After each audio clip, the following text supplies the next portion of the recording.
우리가 살아가는 우리 시대를 묘사하고 표현하는 키워드들이 참 많은데요.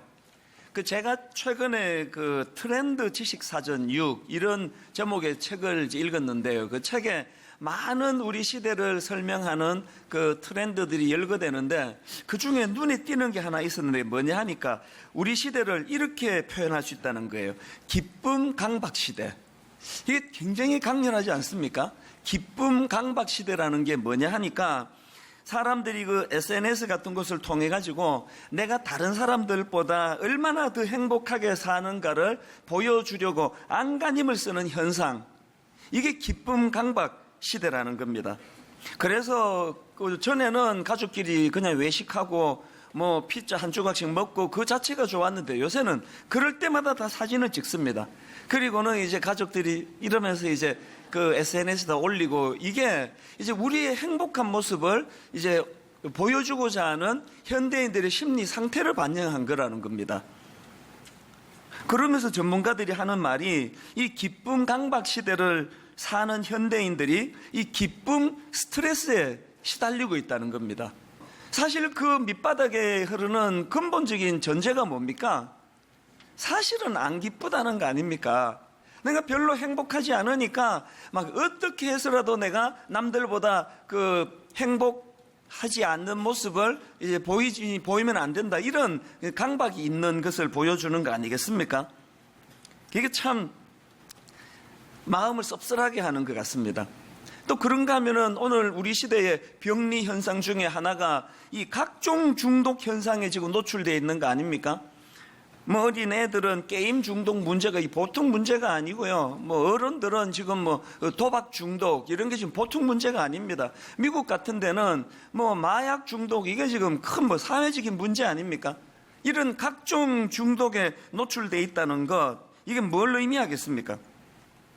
최근에 제가 이 중독과 관련한 동영상 강의를 하나 들었는데요. 강사가 영국의 저널리스트라고 합니다. 요한 할이라는 분인데요. 이분이 강의한 강의 제목이 뭐냐? 당신이 중독에 관해 안다고 생각하는 모든 것은 잘못되었습니다. 이 굉장히 도발적인 제목 아닙니까? 보니까 그 강의에서 심리학자입니다. 브루스 알렉산더 교수가 했던 쥐공원 실험을 소개하는 대목이 나오는데요. 이 쥐공원이 뭐냐 하면은 보통 이제 마약이 얼마나 중독성이 강한가 이런 거를 이제 보여줄 때 쥐를 가지고 실험을 하지 않습니까? 쥐에게 이제 마약 주사를 놓고 나서 보면은 그다음부터 이 쥐가 막 마약만 찾더라. 이제 이런 걸 가지고 이 마약이 굉장히 중독성이 강하다는 걸 이제 증명하곤 하는데요. 이 브루스 교수의 주장에 의하면은 그게 꼭 마약의 성분만은 아니라는 거예요. 그러면서 이제 자기가 실험한 거를 소개를 하는데요. 한 200제곱미터의 쥐들 입장에서 굉장히 쾌적한 넓은 공간을 마련하고 그 공간에다가 막 쥐들이 아주 좋아하는 이 쥐 공원을 만들어 준다는 거예요. 그리고 그 안에다가 막 쥐들이 좋아하는 치즈 그런 음식들하고 또 쥐들이 좋아하는 이 밝은 색의 공, 이런 것들을 이제 비치해 두고요. 그리고는 또 암컷과 더불어서 마음껏 번식할 수 있도록 본능에 따라 그냥 번식할 수 있도록 또 그렇게 이제 암컷을 또 거기다가 풀어놓는 겁니다. 그야말로 쥐들이 좋아하는 요소는 다 갖다는 천국 같은 곳이에요. 쥐 입장에서. 그렇게 쥐공원을 만들어 줬더니 이제 실험을 하기를 그렇게 이제 쥐공원에서 놀고 있는 이 쥐들에게 마약을 줬다는 거예요. 그랬더니 너무 행복한 공간에서 잘 살고 있는 쥐들이 그 마약을 다 거부하더라는 거예요. 그리고 또 이런 실험도 있습니다.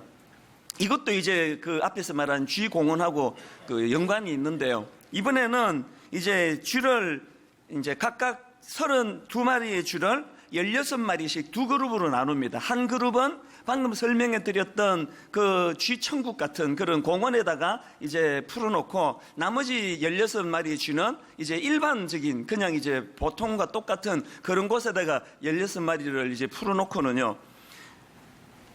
두 그룹 다 이제 그 물에다가 그 모르핀 또 당분 이런 거를 섞은 마약 음료를 이제 주었다는 거예요. 그랬더니 놀랍게도요, 이 일반 공간에다가 그 풀어놓은 16마리 쥐는 예외 없이 다 그 마약 음료를 마시더라는 거예요. 그런데 이쪽에 그 쥐 공원에다가 풀어놓은 16마리 쥐들은 그 마약 음료 마시기를 거부하더라는 겁니다. 그게 참 재밌지 않습니까? 그 또 비슷한 실험이 하나 더 있는데요. 이제 이번에는요, 이미 마약에 중독된 쥐예요. 이미 마약에 중독된 쥐들을 가지고 그 너무나 행복한 쥐 공원에다가 풀어놓고는, 그리고 이번에도 이제 마약 음료와 또 음식 이런 거를 넣어줬더니요, 마약에 중독된 쥐니까 처음에는 그 마약 음료를 마시는 이런 경우가 있었다는 거예요. 그런데 시간이 가면 갈수록 점점 더 이제 이 마약 음료를 마시는 것들이 급격히 줄어들더니 급기야 나중에는 이제 그 마약 음료를 안 마시더라는 겁니다. 치료가 됐다는 거 아닙니까? 이런 일련의 실험들을 가지고 그 브루스 교수가 입증하고자 하는 게 뭡니까? 이 마약이라는 그 약 자체가 가진 성분도 물론 그 중독성이 있는 독하고 강한 것이겠지만, 그러나 이것보다도 더 마약에 끌릴 수밖에 없는 것은 이게 환경의 문제라는 거예요. 환경. 이걸 뒤집으면 어떤 결론이 납니까? 요즘에 사람들이 저렇게 자꾸 무엇에 중독이 된다는 거는 그 내면에 채워져야 되는 뭐가 결핍되니까, 안 채워지니까 일어나는 현상이라는 결론이 도출되는 거 아닙니까? 저는 그 브루스 교수의 그 쥐공원 실험이 굉장히 인상적이었는데요. 그리고 제가 그 브루스 교수의 쥐공원을 생각해 보니까요, 그 쥐들에게 그 쥐공원이 우리 인간들로 말하면 그 에덴 동산 아닙니까? 하나님이 우리 인간을 창조하시고 에덴 동산으로 우리를 인도하셨지 않습니까? 사실 여러분, 에덴 동산할 때 이 에덴이라는 단어 자체가요, 기쁨, 즐거움 이런 뜻이에요. 그러니까 하나님이 우리를 창조하시고 기쁨의 동산으로 우리를 인도한 겁니다. 그런데 우리가 범죄함으로 하나님과의 관계가 깨져버림으로 그 기쁨의 동산에서 쫓겨난 거 아닙니까? 왜 이렇게 쾌락에 탐닉합니까? 왜 쾌락에 이렇게 목말라 합니까? 우리가 그 기쁨의 동산에서 쫓겨나서 그런 거 아닙니까? 그 쥐들조차도 그런 쾌적한 환경 속에 노출이 되니까 마약도 거부한다는데, 그것보다 훨씬 그 존귀한 존재인 우리가 그런 저급한 그 욕망에 끌려다닐 수밖에 없는 거는 오늘 우리가 에덴 동산에서 쫓겨났기 때문 아닌가 하는 거예요. 그래서 제가 이런 생각을 하다가 보니까 그 시편 51편 말씀이 불쑥 떠오르는데요. 여러분, 시편 51편은 다 아시지만 다윗이 그 밧세바를 성적으로 죄를 짓고 남의 한 가정을 완전히 그냥 파괴시켜버린 짓을 하고 난 이후에 그게 얼마나 무서운 죄라는 것을 자각하고 고통하면서 쓴 시거든요. 그가 범죄하고 나서 그 구원의 즐거움을 잃어버렸다. 이게 죽을 것 같다는 거예요. 여러분 한번 생각을 해보세요. 다윗은 왕이에요. 그가 그 밧세바를 범하고 한 가정을 몰락시키고도요, 자기만 눈 감았으면 그거 더 이상 문제될 거 없습니다. 1년이 지날 때까지 누구도 그 문제를 거론하는 사람 없습니다. 선거로 뽑는 대통령 같으면 12번도 더 쫓겨날 짓이지만요, 그는 절대 권력이 아니라 왕이에요. 누구도 그 문제를 가지고 시비를 걸고 다윗의 행복을 빼앗아가고 뒤에서 괴롭히고 없습니다. 그런데 여러분, 형벌은요, 바깥에서 오는 것보다 안에서 오는 거예요. 안에서. 누구도 지금 이 다윗의 근원을 흔들며, 건강을 흔들며 괴롭히는 사람이 없어도 자기 안에서 즐거움이 사라져 버린 거예요. 여러분, 형벌은요, 꼭 감옥 가서만 벌어지는 게 아닙니다. 겉으로 보기에 아무리 큰 교회 목사랍시고 그냥 폼 잡고 다녀도요, 제 내면에 이 구원의 즐거움이 없으면 좀 불행한 사람이에요. 지금 엄청나게 사업이 잘 되고 외제차 몰고 다니고 100평짜리 아파트 살고 해도 여러분 내면에 구원의 즐거움이 없으면 그건 행복이 아니라는 그 얘기 아닙니까? 그래서 저는 이 다윗이 구원의 즐거움을 회복시켜 달라고 그렇게 구하는데 바로 그 앞에 나오는 11절에 보니까 무슨 전제가 있습니까? 나를 주 앞에서 쫓아내지 마시며. 이게 제가 그 에덴 동산에서 쫓겨난 아담과 같은 그 모습이 자꾸 떠오르는 거예요. 왕인데, 겉으로 보기에 자기가 절대 권력을 가졌고 부를 가진 왕인데 왜 즐거움이 사라져 버렸습니까? 아담에게 빗대어 말하자면 범죄하고 에덴 동산에서 지금 쫓겨난 상태이기 때문이라는 거예요. 예수 믿는 우리는요, 영원히 에덴 동산에서 쫓겨나는 일은 없습니다. 그러나 우리가 범죄하고 주님 앞에 회개하지 않으면 하나님과의 관계가 깨지고, 하나님과의 관계가 깨진 그 사람은 대궐에서도 구원의 즐거움이 없는 낙심된 절망으로 살아간다는 사실을 자각해야 되는 거예요. 회개가 우리에게 왜 중요한 것을 말해주는 거 아닙니까? 저는 시편 51편에서 다윗이 그렇게 마음의 즐거움을 잃어버리고 그렇게 우울한 상태로 그렇게 회개하는 모습을 보면서 그 소설가 박완서 씨가 쓴 책 중에 아주 오래된 농담, 이런 제목의 책이 있는데요, 그 책에 나오는 한 대목이 떠오르는 겁니다. 자, 한번 들어보십시오. 우리 사이에 쾌락은 있었지만 기쁨은 없었다. 쾌락은 자꾸 탐하면 물리게 되어 있다. 우린 다 같이 지쳐가고 있었다. 우리에게 결핍된 건 기쁨이었다. 피고 지는 꽃처럼, 퍼내고 나면 다시 솟는 샘물처럼 새로 태어나는 기쁨이 우리 사이엔 없었다. 물론 박완서 씨가 이걸 뭐 신앙적으로 쓴 거 아닌데요, 저는 이제 목사니까 이건 영적으로 이게 자꾸 읽혀지는 거예요. 여기 맨 끝에 나오는 이 새로 태어나는 기쁨이 우리 사이에 없었다. 여러분, 우리가 칭의, 또 구원, 십자가 이런 것들을 다 한마디로 요약할 때 항상 나오는 게 born again이잖아요. 거듭남, 중생. 그게 새로 태어남 아닙니까? 여기에 지금 이분이 새로 태어나는 기쁨이 우리 사이엔 없었다. 이게 저는 예수 그리스도의 십자가로 얻게 된 이 새 생명, 이 중생, 이 born again, 이걸로 제가 자꾸 이제 읽혀지는 게, 저자는 그렇게 안 썼지만, 그러면 우리가 중생받지 못할 때 나타나는 모습이 어떨까 보니까 이 안에 그대로 다 있는 거예요. 또 내가 중생을 경험하고 친의를 통해 예수 그리스도가 날 위해 십자가 지셨다는 걸 믿음으로 그것을 받을 때, 내가 새로운 삶이 주어질 때, born again 될 때 내 삶에 어떤 일이 일어나는가, 바로 이 글에 다 나옵니다. 이렇게 되어 있는 거예요. 피고 지는 꽃처럼, 그 다음에 퍼내고 나면 다시 솟는 샘물처럼 새로 태어나는 기쁨. 여러분에게 이 기쁨이 있습니까? 너무 멋진 문장이에요.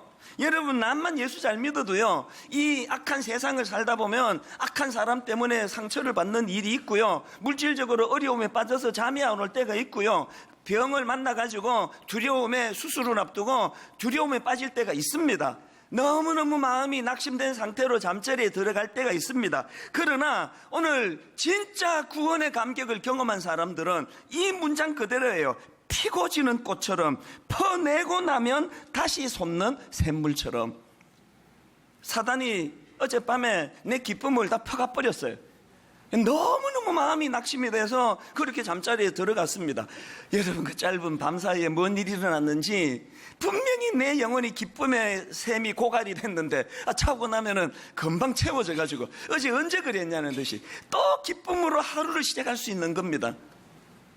저는 우리 교회 성도님들이 이 악한 세상에 나만 이렇게 슬픔과 위기를 다 피해 다니는 축복을 드리고 싶지 않아요. 막 소나기가 쏟아지는데 막 우리만 그 소나기 사이를 피해서 비 한 방울 안 맞겠다 하는 건 그건 뭐 억지 아닙니까? 여러분, 이 죄악의 폭우가 쏟아지는 세상 속에 때로는 상처받고, 때로는 낙심하고, 때로는 무너진다, 때로는 내 기쁨의 샘이 사단이 다 퍼버려가지고 고갈돼서 메마른 심령이라 할지라도 이 표현 그대로예요. 피고 지는 꽃처럼, 그 다음 퍼내고 나면 다시 솟는 샘물처럼 여러분 안에 새로운 기쁨이 샘솟는 여러분 되시기를 바랍니다. 얼마나 중요한 이야기입니까? 저는 이 박완서 씨의 이 글 중에서요, 우리 사이에 쾌락은 있었지만 기쁨은 없었다. 오늘 이 시대 현대인들을 이것만큼 잘 설명한 게 있나 싶은 거예요.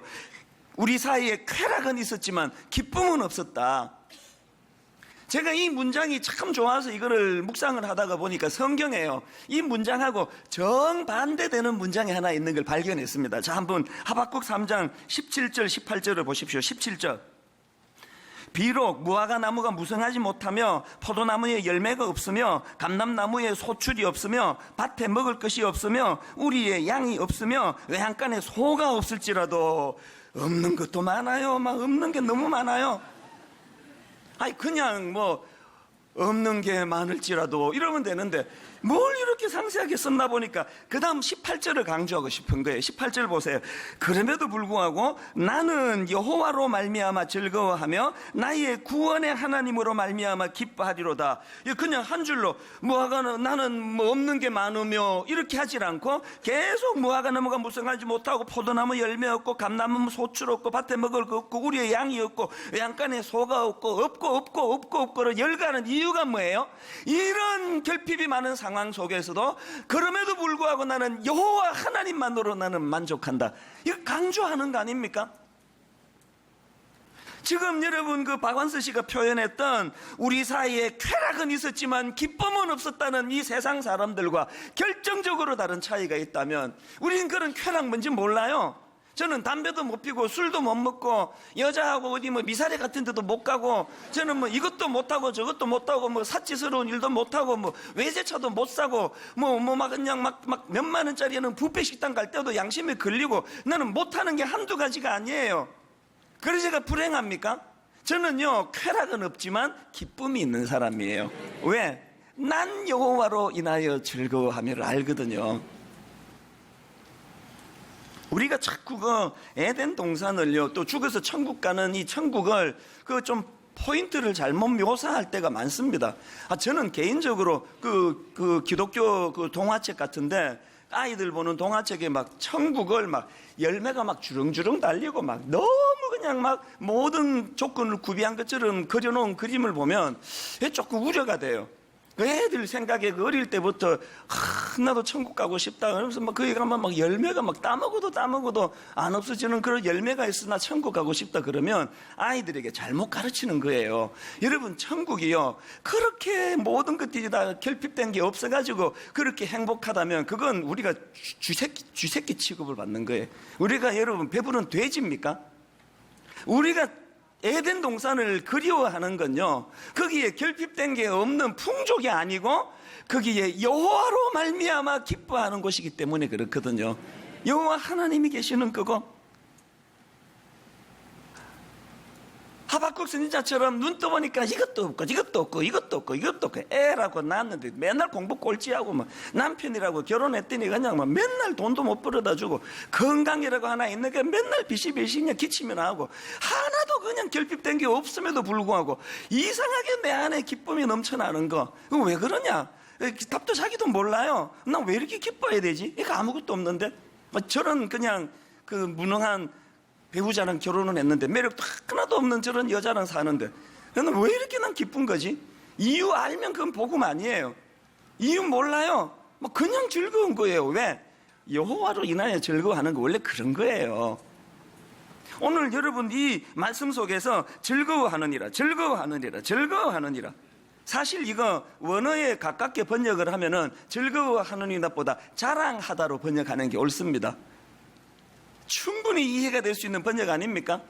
내 안에 즐거움이 넘치면요 그 자랑하고 싶어 견딜 수 없는 게 인간이에요. 공부도 못하는 우리 아들이 막 이번에 막 영어 100점을 맞으면 그 즐거움은 내 동창한테 전화해서 자랑하는 걸로 반드시 나타납니다. 밥 한번 살게. 그거 아닙니까? 오늘 우리가 전도의 문이 막혔다, 전도가 안 된다, 교회는 맨날 기존 신자만 등록한다. 이게 오늘 우리의 이 한국 교회에 지금 영적인 문제가 있다는 걸 말해주는 거 아닙니까? 즐거움이 넘쳐나는 건 자랑하는 거예요. 꼭 뭐 그냥 전도 집회가 있어서 전도지 들고 하는 전도 말고요. 내 내면의 기쁨. 그러니까 여러분 동창이 쟤는 진짜 이상하다.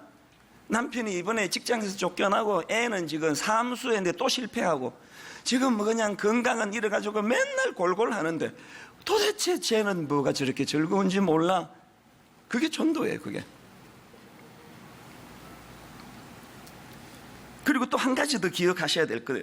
여러분, 이 11절 말씀이 살아나면은요, 반드시 별책 부록처럼 따라오는 게 하나 있습니다. 그게 뭐냐? 자, 에베소서 2장 13절 한번 보십시오. 이제는 전에 멀리 있던 너희가 그리스도 예수 안에서 그리스도의 피로 가까워졌느니라. 이게 지금 로마서 5장 1절부터 11절을 요약해 놓은 것 같은 말씀이에요. 그랬더니 14절에 별책 부록이 따라옵니다. 그는 우리의 화평이신지라 둘로 하나를 만드사 원수된 것 곧 중간에 막힌 담을 자기 육체로 하시고, 자, 이걸 표준세 번역으로 보면 더 쉽게 이해합니다. 그리스도는 우리의 평화이십니다. 그리스도께서는 유대 사람과 이방 사람이 양쪽으로 갈려져 있는 것을 하나로 만드신 분입니다. 그분은 유대 사람과 이방 사람 사이를 가르는 담을 자기 몸으로 허무셔서 원수된 것을 없애시고, 별책 부록 아시겠죠? 하나님과의 관계가 회복이 되고 하나님으로 인해 즐거워하는 사람에게는 원수되었던 나하고 저 사람 사이에 담이 허물어지는 열매가 나타난다는 거예요. 웬 교회들마다 비난이 이렇게 넘칩니까? 왜 이 교회는 저 교회를 비난하고 저 교회는 또 다른 교회를 비난하는 이 가슴 아픈 일들이 일어나느냐고요. 여러분, 망하는 군대나 조직의 특징이 뭐냐? 그 칼끝을 내부로 돌리는 거 아닙니까? 저는 여러분 안에 여호와로 말미암은 기쁨, 내면에 하나님으로 인한 기쁨이 회복되기를 바랍니다. 그리고 그 기쁨이 넘칠 때 나와 너 사이에 막힌 담을 흐는 거예요. 나랑 기질이 다른 사람, 나랑 생각이 다른 사람, 나랑 신학이 다른 사람, 그 담을 허무는 십자가의 은혜를 가지고 믿음이 좋을수록 아량이 넓고, 신학을 알아갈수록 포용력이 생기고, 그리스도의 이 인격을 닮아가는 그런 성도님들이 되시기를 바랍니다. 그래서 우리는 자꾸 우리 자신을 이런 관점으로 돌아보셔야 된다는 거예요. 예수 믿는 사람들이 뭐 지인본이 보수니 자기랑 다른 사람들을 용납하지 못한다면 정말 그 낮은 믿음 아닙니까? 하나님 앞에 내 중심을 가지고 있대 나랑 다른 사람들을 포용할 수 있는. 근데 여러분, 이렇게 11절의 기쁨을 누리는 것이 중요한데요, 여러분이 11절에 나오는 이 즐거워하는이라는 말씀이 구현되는 사람들이 꼭 기억해야 될 이 본문에 나오는 두 표현을 제가 말씀드리려고 하는데요. 자, 여러분이 칭의의 기쁨을 누리는 사람들이 기억해야 될 두 가지 표현이 뭐냐? 첫째로, 그의 피로 말미암아. 잊으시면 안 됩니다. 지금 본문에서 이걸 계속 반복하는 것을 볼 수 있는데 9절을 보십시오. 그러면 이제 우리가 그의 피로 말미암아 의롭다 하심을 받았으니, 그럼 또 나오네요. 더욱 그로 말미암아 진노하심에서 구원을 받을 것이라. 10절, 곧 우리가 원수되었을 때에 그의 아들의 죽으심으로 말미암아 하나님과 화목하게 되었은즉 화목하게 된 자로는 그 다음에 더욱 그의 살아나심으로 말미암아 구원을 얻을 것이니라. 11절, 그뿐 아니라 이제 우리로 화목하게 하신 우리 주 예수 그리스도로 말미암아 하나님 안에서 또한 즐거워하느니라. 심지어는 1절에 맨 첫 출발이 이렇습니다. 우리 주 예수 그리스도로 말미암아. 지금 전체 6번에 걸쳐서 말미암아, 말미암아, 말미암아, 말미암아, 말미암아, 말미암아, 이 모든 말미암아의 주인공을 보니까 예수 그리스도예요. 주님의 십자가예요. 뭘 의미합니까? 그리고 여러분, 9절에 나오는 그의 피로 말미암아라는 표현이 뭘 의미합니까? 칭의가 그저 이루어졌다는 게 아니라는 거 아닙니까? 칭의가 어마어마한 예수 그리스도의 십자가 희생을 통해 이루어졌다는 거 아닙니까? 그래서 저는요, 이것과 관련해 가지고 지난 한 주 내내 내 마음에 맴도는 성경 구절이 하나 있었습니다. 다락방에서 지난주 나누는 것 중에 하나인데 요한복음 19장 23절이에요. 군인들이 예수를 십자가에 못 박고 그의 옷을 취하여 네 깃에 나누어 각각 한 깃씩 얻고 속옷도 취하니, 그 다음 보세요. 이 속옷은 호지 아니하고 위에서부터 통으로 잔 것이라. 이 구절이 뭘 말하는 겁니까? 지금 여러분, 군인들이 예수님의 겉옷뿐 아니라 속옷도 취했다는 게 뭘 의미하느냐고요. 쉽게 말하면 예수님이 십자가에 벌거벗겨진 상태로 매달려 있었다는 거예요. 그 성화에 예수님께서 자색으로 된 팬티를 입고 이렇게 있는 거는요, 그건 민망해서 갖다 붙인 것이 성경적 아니에요. 인간은 인격을 가졌기 때문에요, 누가 저한테 그냥 밥 한 끼 안 사주는 건 상처가 안 되는데요, 제가 수치심을 느끼면 견디기가 어려워요. 제가 그 조롱을 당하고 수치심을 겪는 건 밥 한 끼 굶는 게 훨씬 낫습니다. 예수님이 육신적으로 고통당하신 것만 초점을 두시면 안 됩니다. 주님이 그 수치의 상태에 빠지시, 수치. 벌거벗겨 매달려 계시는 수치 당하신 주님. 이것이 제가 지난주 왜 묵상의 포인트가 됐느냐 하면은 한번 생각해 보세요. 지금 이 요한복음은요, 예수님을 조롱하려고 쓴 책이 아니에요. 원수가 예수님 그냥 조롱하려고 쓴 게 아니고 사랑하는 예수님의 제자 요한이 쓴 책이에요. 그러면 뭐 이렇게까지 상세하게 묘사할 필요 있습니까? 뭘 말하는지 아시겠습니까? 요한이 꼭 그 주님의 수치를 이렇게까지 그냥 까발켜야 되겠냐고요. 여러분, 이렇게까지 까발켜야 되는 게 복음이라는 거예요. 그거 왜 그렇습니까? 보통 여러분 그 칭의를 설명할 때 위대한 교환이라는 표현을 쓰는데 루터가 쓴 표현이에요. 위대한 교환이 뭐냐? 여러분, 이 칭의는 크게 두 가지 요소로 구성되어 있는데 쉽게 말하면요, 더러워진 죄의 옷을 벗겨내는 거, 그게 다가 아니에요. 예수 그리스도의 의의 옷을 새로 덧입는 거, 이 두 가지를 해주신 게 칭의예요. 우리의 더러운 죄의 옷을 벗겨내는 것만이 복음의 요소가 아니에요. 예수 그리스도의 의의 옷을 덧입혀야 돼요. 이걸 묘사한 게 위대한 교환이에요. 예수 그리스도께서 당신의 의로운 의복, 의로운 옷을, 죄인된 우리의 옷을 벗겨내시고 우리에게 의로운 옷을 입혀주시고, 주님은 그 더러운 죄인의 옷을 입으시고 죄인의 자리에, 십자가의 자리에 서신 거예요. 이걸 위대한 교환이라 그럽니다. 그러니까 주님께서 십자가 지신 의미가 뭐라고요? 그냥 그날 침뱉음 당하고 그냥 창에 찔리고 뭐 아프고 못 박히고 이것만이 아니라 우리가 범죄함으로 겪어야 될 수치를 주님이 거룩한 교환으로 감당하신 거예요. 주님의 십자가가 아니었으면 내 자식들 앞에서 저의 범죄함으로 수치의 자리에 빠질 수밖에 없는 저예요. 주님께서 위대한 교환으로 주님께서 그 수치를 가져가 주신 거예요. 제가 오늘 십자가의 위대한 교환이 아니었으면 여러분 앞에 제가 벌거벗겨져 수치에 빠질 죄를 많이 지었던 사람이에요. 그런데 오늘 주님의 위대한 교환의 은혜를 힘입어 가지고 담대히 말씀을 전하고 있는 거거든요. 이 은혜의 감격이 없다면 칭의를 모르시는 분들이라는 거예요. 그런가 하면 두 번째로 기억해야 될 표현이 하나 더 있는데, 더욱이라는 표현입니다. 9절을 보십시오. 그러면 이제 우리가 그의 피로 말미암아 의롭다 하심을 받았으니 더욱 그로 말미암아 진노하심에서 구원을 받을 것이니, 이 우리말 성경에는 이 더욱을 저기 그 중간에다 갖다 붙여놨는데 원어로 보면은 이 맨 앞에 나와요. 9절에 이 말씀이 원어로 보면 그러므로 더욱 더, 이런 뜻이에요. 여기 나오는 그러므로가 그 앞에 8절과 연결되는 거 아닙니까? 8절이 뭡니까? 우리가 아직 죄인 되었을 때에 그리스도께서 우리를 위하여 죽으심으로 하나님께서 우리에 대한 자기의 사랑을 확정하셨느니라. 그러므로 더욱더, 이렇게 연결되는 거예요.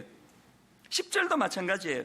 곧 우리가 원수 되었을 때에 그의 아들의 죽으심으로 말미암아 하나님과 화목하게 되었은즉 화목하게 된 자로서는 그 다음 더욱 그의 살아나심으로 말미암아 구원을 받을 것이니라. 이 지금 더욱이 무슨 뜻일까요?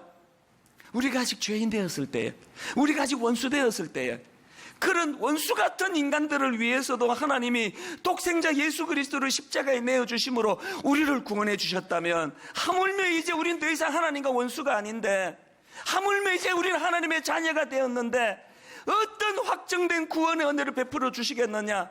더욱더 은혜를 내게 주실 것을 나는 믿는다. 이 고백이 담겨져 있는 거예요.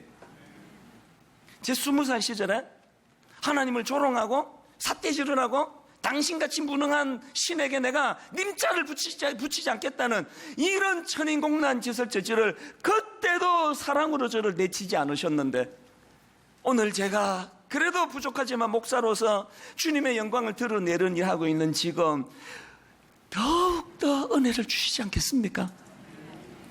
이 확신이 우리에게 있어야 된다는 거예요.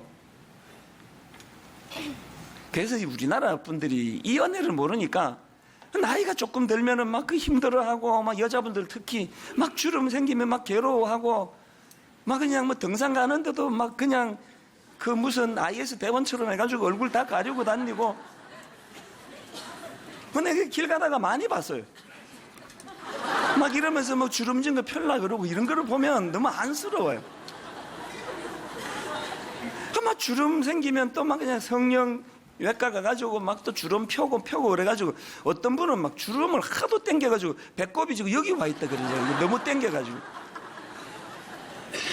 나이 들미 그렇게 힘드는 일입니까? 여러분, 늙어감이 얼마나 아름다운지 아십니까? 더욱더 20대 때 그렇게 믿음도 없는 나 같은 걸 어떤 사랑으로 나를 인도해 주셨는데, 30대 때 나를 목회자의 길로 인도해 주셨는데, 40대 때 분당 우리 교회로 인도해 주셨는데, 50대 때 이렇게 풍성한 은혜를 주셨는데, 갈수록 풍성해지시는 더욱더의 은혜가 제게 있는데, 내 60대는 또 얼마나 아름답겠습니까? 외모는 늙어가는지는 몰라도 더욱더 결론을 맺으려고 하는데요, 지난주 우리 집에 나온 그 대문짝방에 나온 우리 강춘봉 집사님 사진 여러분 보셨을 거예요. 그 어른은요, 저희 어머니랑 동갑이세요. 1926년생, 만 90세, 우리나라 나이로 92세. 이 할아버지 사진이 나와 있는데 저는 이 어른을 내 진심으로 존경합니다. 여러 번 제가 말씀드렸지만 그 글에 보니까 이렇더라고요. 10년을 한결같이 주일날 이분 스케줄이 새벽 3시에 기상, 새벽 4시에 샤워와 가벼운 식사를 한 후 그 이른 새벽에 교회로 발걸음을 돌려 저 연세 드신 어른이 우리 저 체육관에 일부 예배 전에 의자를 정리하는 일을 10년을 하셨답니다. 그 어른의 인터뷰가 나온 머리 기사가 이렇게 돼 있네요. 90평생의 내 소감이요, 감사뿐입니다. 또 이런 타이틀이 있네요. 내 평생의 감사는 예수 그리스도입니다. 저는 여러분의 90이, 여러분 인생의 연세 드심이 이 어른의 고백과 같은 고백이 나오는 인생이 되기 바랍니다. 90평생의 내 소감이요, 감사뿐입니다. 그 감사의 내 평생의 감사는 예수 그리스도입니다. 참으로 악한 세상을 살아가다 보니 나를 괴롭히는 사람들 때문에 번민에 빠질 때가 있고, 물질적으로 어려움을 겪어 참 고통에 빠질 때도 있고, 하나님 원치 않는 악한 병마로 말미암아 육신적인 질병으로 깊은 시름에 빠질 때도 있지만, 그렇게 마음이 낙심되고 우울할 때마다 십자가 나의 마음의 큰 고통 사라져 이 위대한 십자가 은혜와 능력을 경험하는 저희들 되기를 원합니다. 저의 실수로, 저의 잘못으로 내 인생이 저버린 꽃과 같이 초라해졌는데 다시 새로운 기쁨을 주시는 주님의 은혜를, 하나님 악한 사단이 내 마음의 기쁨의 샘을 다 퍼버려가지고 너무너무 낙심되게 초라하게 잠자리에 들었는데 다시 채워주시는 샘물의 기쁨을 우리가 맛보며 사는 신앙인들이 되게 하여 주시옵소서. 구원의 감격, 즐거움, 십자가의 기쁨이 오늘의 어둡고 우울한 내 마음을 걷어내는 능력인 것을 이번 한 주 내내 맛보는 놀라운 주님의 자녀들 되게 하여 주시옵소서. 우리 주 예수 그리스도의 은혜와 하나님 아버지의 다함없는 사랑과 성령님의 감동, 감화, 위로, 교통, 충만하심의 역사가 오늘 주신 말씀 마음에 담고 복음의 능력, 십자가의 사랑을 마음에 담고 힘 얻어 달려가기로 다짐하는 모든 주의 자녀들 머리 위에 지금부터 영원토록 함께 하시기를 간절히 축원하옵나이다. 아멘.